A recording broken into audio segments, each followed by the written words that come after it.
Meus irmãos, meus amigos, parentes, pessoas que têm nos acompanhado nessa nossa série de vídeos, né, da Escola Bíblica Dominical, estudos da Palavra de Deus, então muito bem-vindos a essa edição sobre os milagres de Jesus que nós estamos fazendo e agradeço a sua atenção nesses próximos minutos que você estará comigo aqui.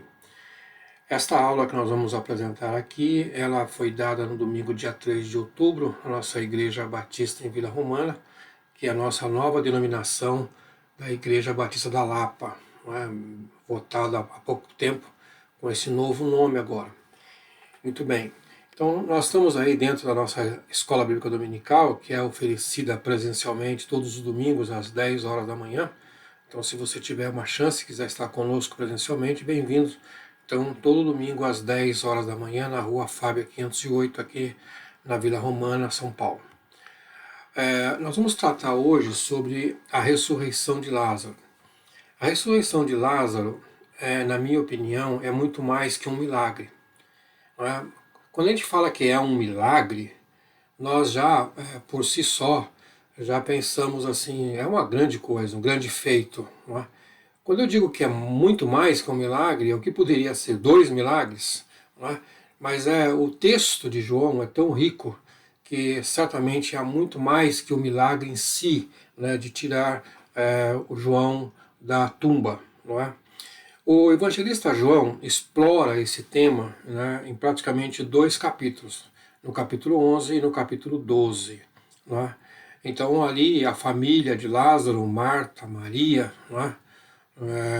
Eles eram muito próximos de Jesus, eram amigos de Jesus, moravam em Betânia. Não é? Então, quando nós olhamos o texto e nós percebemos que João não economiza palavras, porque só no capítulo 11 são mais de 50 versículos falando desse tema. Não é? Então, João considerou isso aqui um assunto muito importante para tratar no seu livro. O texto é longo e nós não vamos aqui ler todo ele, né?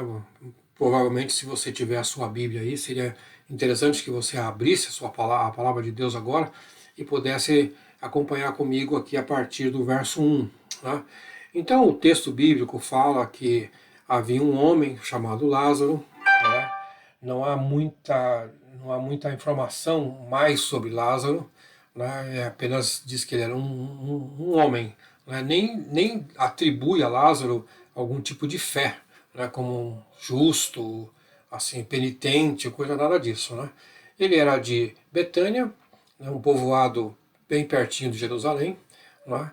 E tinha Marta e sua irmã Maria, que aparecem com mais detalhes nos relatos de João, né? Até mesmo Maria como sendo aquela que derramou perfume sobre os pés de Jesus. Né? Então ela tem uma figura importante a ser explorada. Mas o que é interessante é que Lázaro ficou doente. Né? E elas mandam um recado a Jesus, né, que a gente até grifou aqui nesse texto, dizendo assim: Senhor, aquele a quem amas está doente. Né? Então veja que elas, até de certa forma, elas chamam entre aspas, abusam, né, da amizade para dizer aquele a quem tu amas está doente, como se fosse alguém privilegiado no relacionamento de Jesus. Né? E Jesus responde dizendo, ao ouvir isso, assim, que essa doença não acabará em morte, é para a glória de Deus, para que o Filho de Deus seja glorificado por meio dela. Essa frase de Jesus é extremamente importante nesse texto. Né? É bom sempre a gente poder observar o que ele quer dizer com isso. Seguindo no texto, né, veja que Jesus, apesar de ser aqui identificado como sendo uma pessoa que Jesus amava, que gostava, era uma família que Jesus certamente visitava quando ia a Jerusalém, ele não teve pressa em sair de onde estava e ir até Betânia. Aliás, Jesus estava até um pouquinho distante até, né? E ele ficou ainda 2 dias lá. Né? Então aqui nós podemos ver que quando a gente recebe uma informação de que alguém muito próximo da gente está enfermo, isso geralmente é um motivo de pressa. Mas Jesus não teve pressa, ele tinha suas razões para não se apressar. Né? E aí ele decide, depois desse tempo, voltar para a Judéia, que era onde ficava a Betânia, ali na região de Jerusalém. Não é? E ele diz assim, que Lázaro não havia adormecido, Lázaro havia adormecido. Mas logo em seguida ele fala, Lázaro morreu. Então, na expressão de Jesus, aqui dá para entender que adormecer e morrer tinham o mesmo significado nesse contexto. Muito bem, quando Jesus chega lá na vila, lá no povoado, né, o Lázaro já havia morrido há 4 dias. Né, e já havia sido enterrado. E ali havia um choro danado, né, um lamento, um luto que elas estavam passando, Marta e Maria. E diz o texto que muitos judeus foram confortar Marta e Maria. Né? E quando Jesus está chegando ali, Marta se aproxima dele e se prostra e diz assim, se estivesses aqui, meu irmão não teria morrido. Mas sei que, mesmo agora, Deus te dará tudo o que pedires. Então, ao mesmo tempo que ela expressa que se a presença física de Jesus, né, estivesse na época que estava doente, não teria morrido. Mas ela demonstra aqui uma fé dizendo que Deus dará tudo o que Jesus pedir. Né?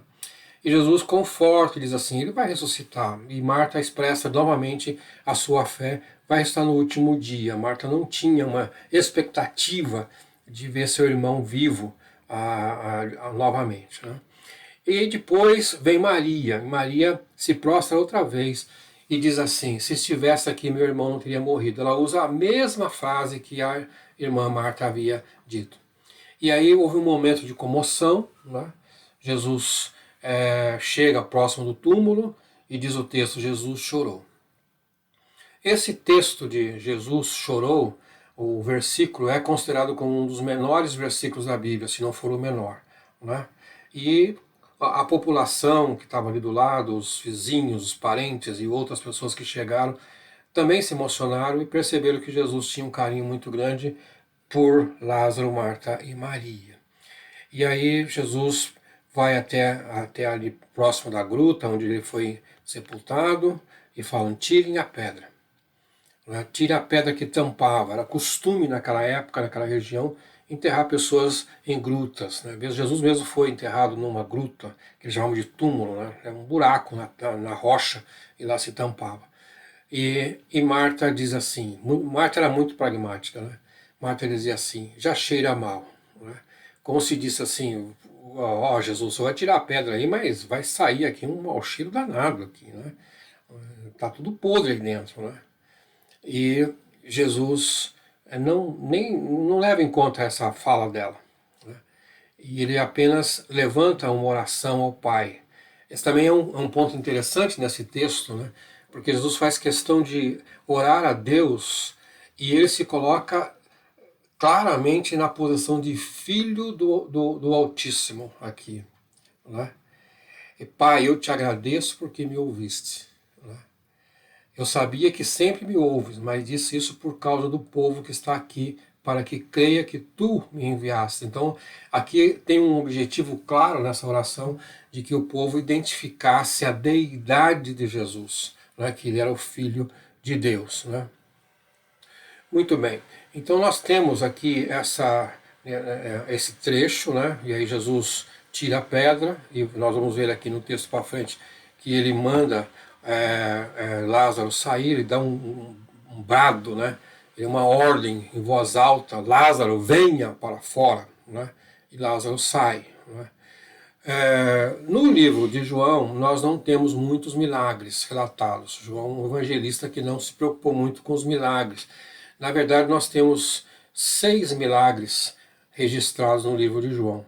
Esse é um deles, e bem detalhado mesmo. Né? Então, isso é um fato interessante. Mas o que eu gostaria, agora, depois de repassar o texto bíblico, é mostrar que o texto de João, aparentemente, apresenta incongruências. Né?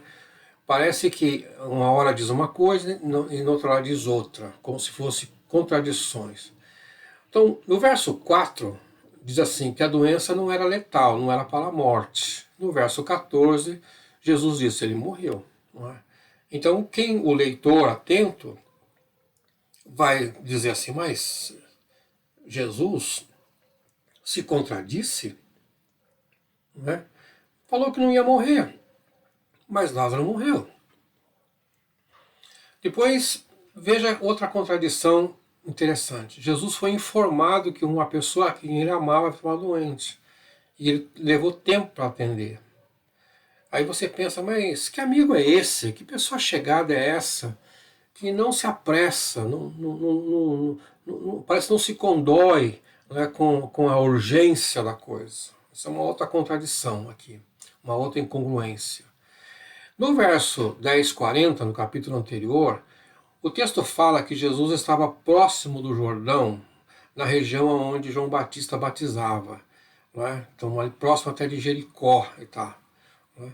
E ele tinha ido para lá porque havia ameaça, no texto mesmo do capítulo 10 ali, os judeus tentaram matar a Jesus, apedrejá-lo lá em Jerusalém. Então, para evitar a confusão, Jesus saiu de Jerusalém e se afastou, foi até essa região onde João batizava, ali próximo de Jericó, atravessou o rio e ficou lá.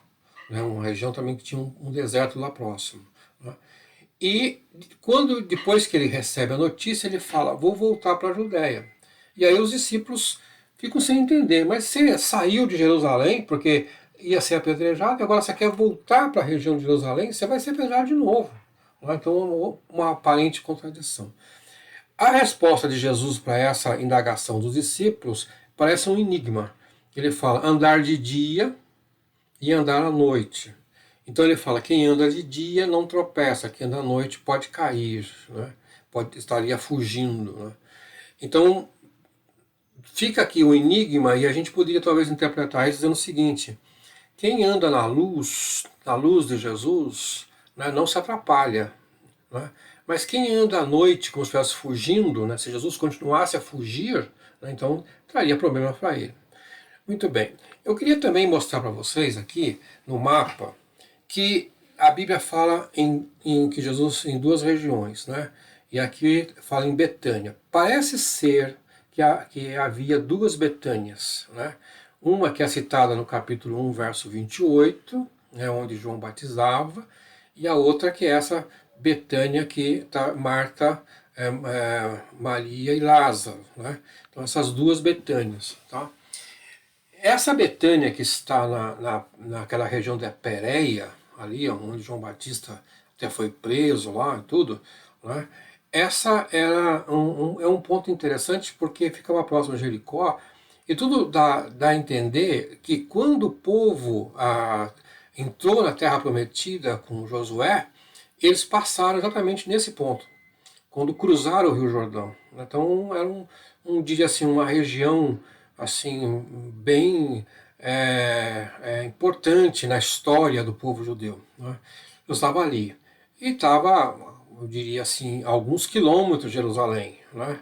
Não era tão perto assim, tinha que andar bastante. Por isso que quando ele chegou e Lázaro estava morto há 4 dias, é o tempo talvez de caminhada dessa Betânia, que está na região da Pérea, para a Betânia da Judéia, que é próximo de Jerusalém. São dois dados geográficos interessantes.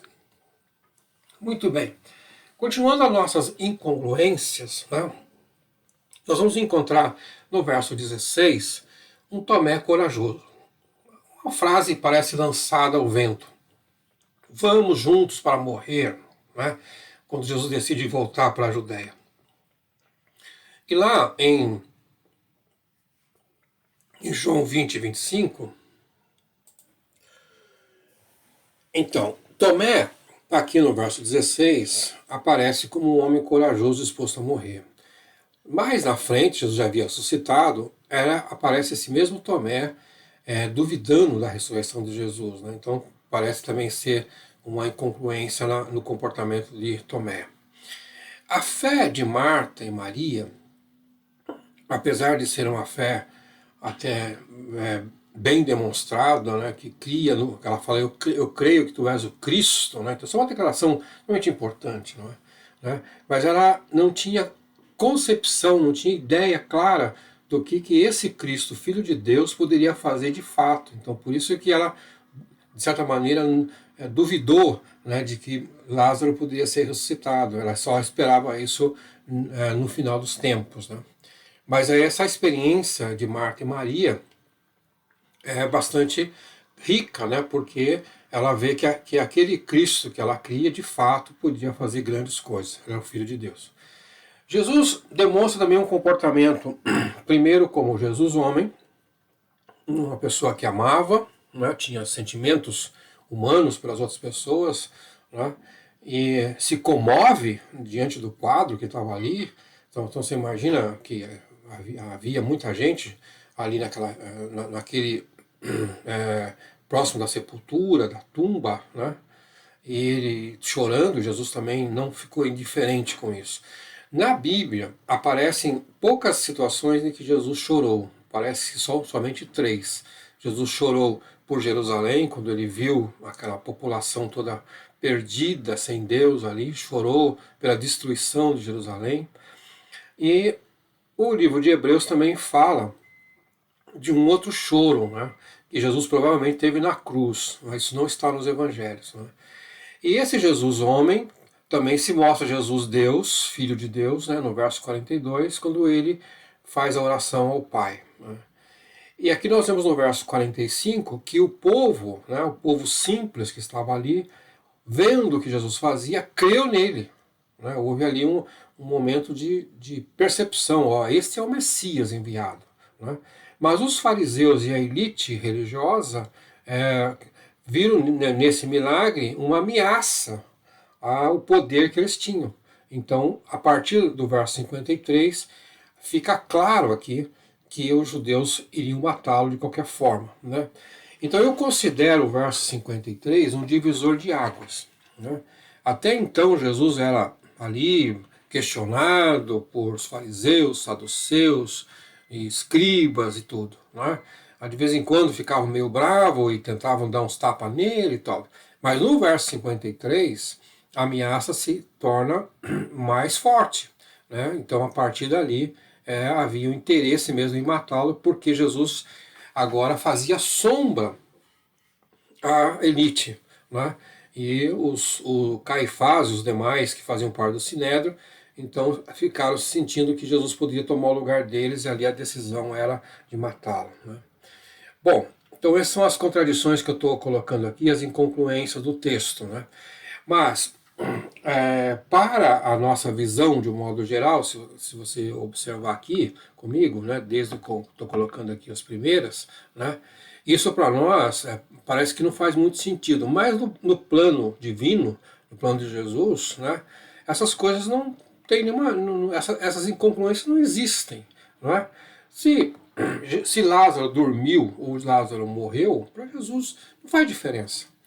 Ele é o Senhor da vida. Ele pode acordar as pessoas ou ressuscitar as pessoas como quer, como ele quer, não é?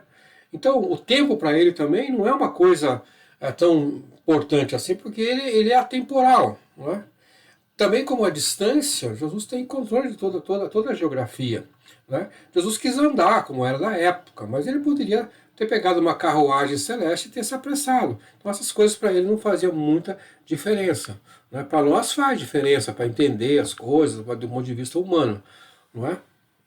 Então, do ponto de vista de Jesus, não há incongruência nenhuma, porque ele é soberano e ele pode vencer todas essas dificuldades que nós estamos apontando. Outra questão importante é qual é o objetivo desse milagre? Né? Qual é o objetivo do milagre?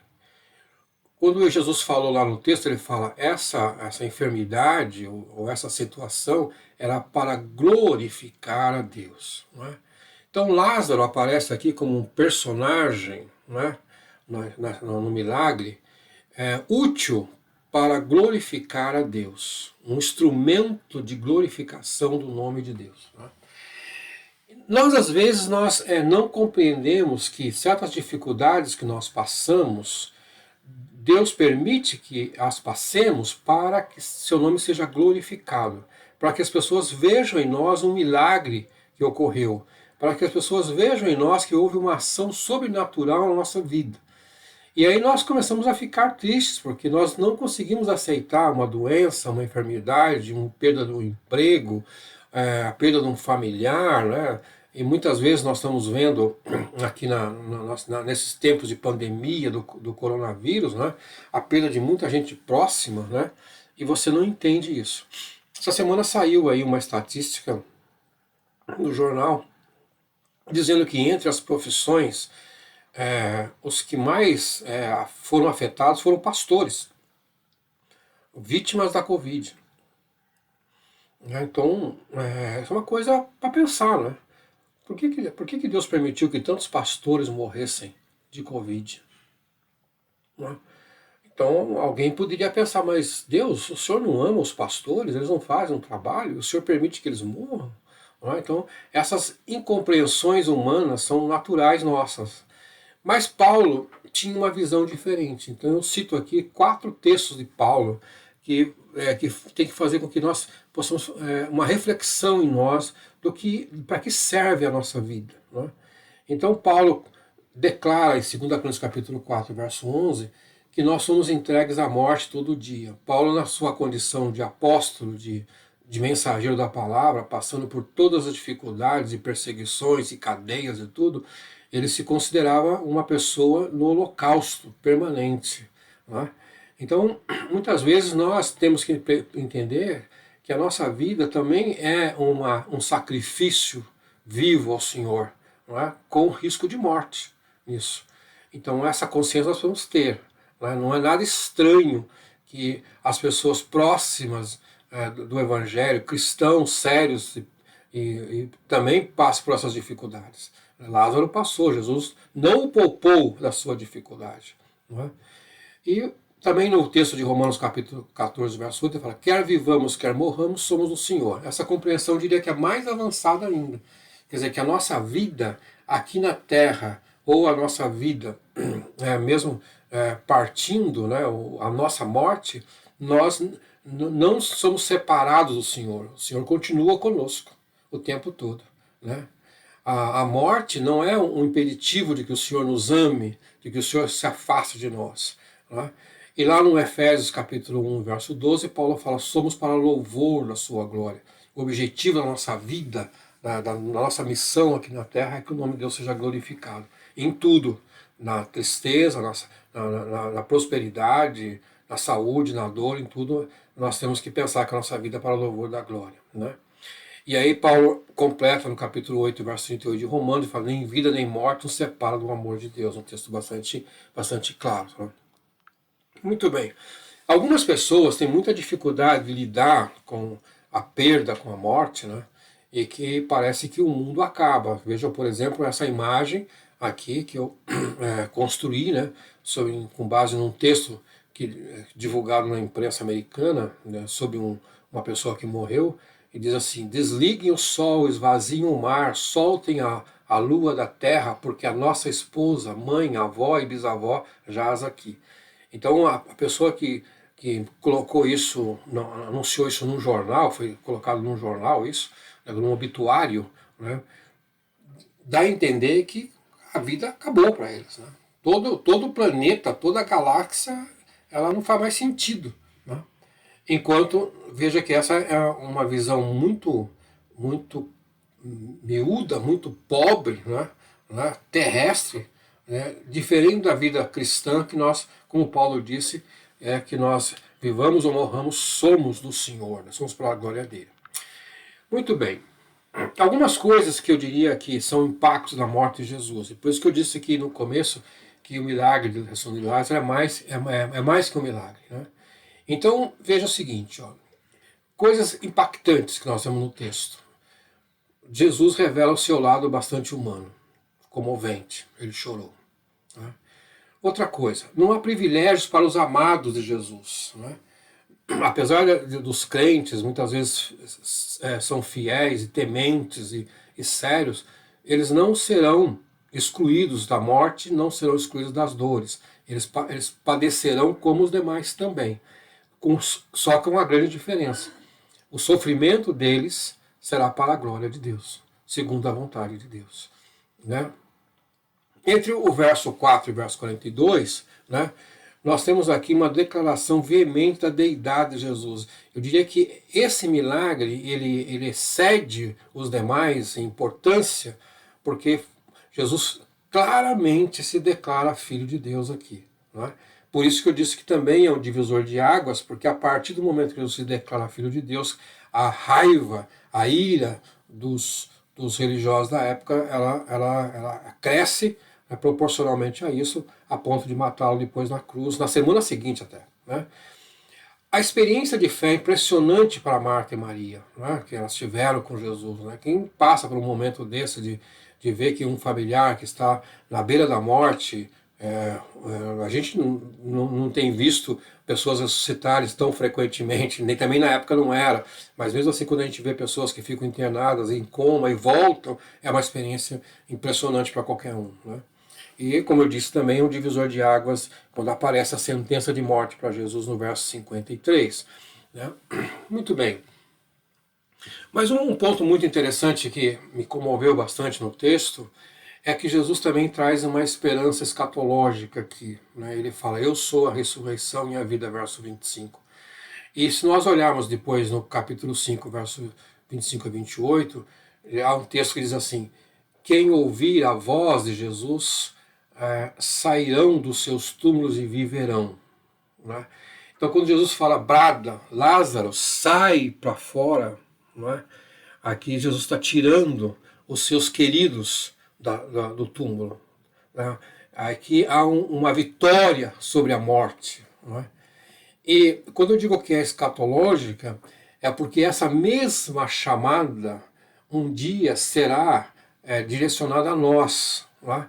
Se nós morrermos antes de Jesus voltar a segunda vez, pela segunda vez, nós estaremos num túmulo qualquer, nós estaremos em cinzas, né? Não importa o estado que nós vamos estar, alguns ficam preocupados, por exemplo, com cremação, porque supostamente então não haverá nenhum resíduo da pessoa que morreu, mas também não há resíduo de nenhum outro que morreu há 2, 3 mil anos, pessoas que caíram no mar e foram comidos pelos peixes, não sobrou nada dessas pessoas. Mas no grande poder de Deus, haverá uma voz que chamará mesmo esses aí que estão em cinzas. Sai, vem para a vida outra vez. Né? E essa esperança escatológica tem que nos animar, tem que ser um encorajador cada dia. Um dia eu quero ouvir a voz de Jesus me chamando. Marcos, sai da morte. Agora você vai ter vida eterna comigo. Não é? Então essa esperança tem que nos estar animando. Quer vivamos, quer morramos, somos do Senhor. Mas um dia, está prometido na Bíblia, que as trombetas soarão e nós ouviremos a sua voz nos chamando para a vida eterna.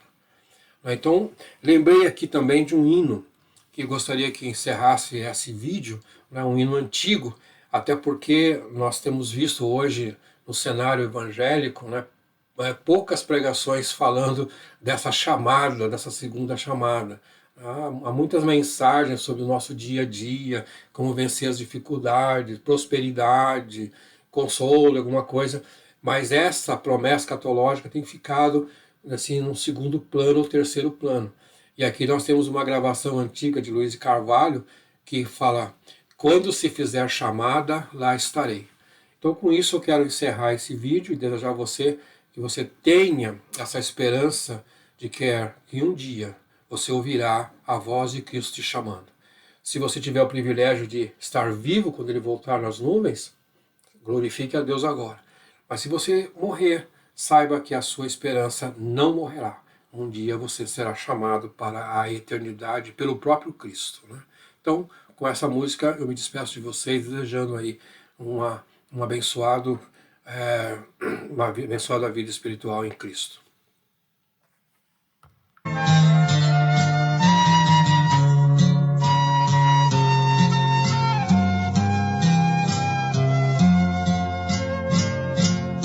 Quando Cristo sua trombeta lá do céu mandar tocar, quando o dia muito glorioso lá romper,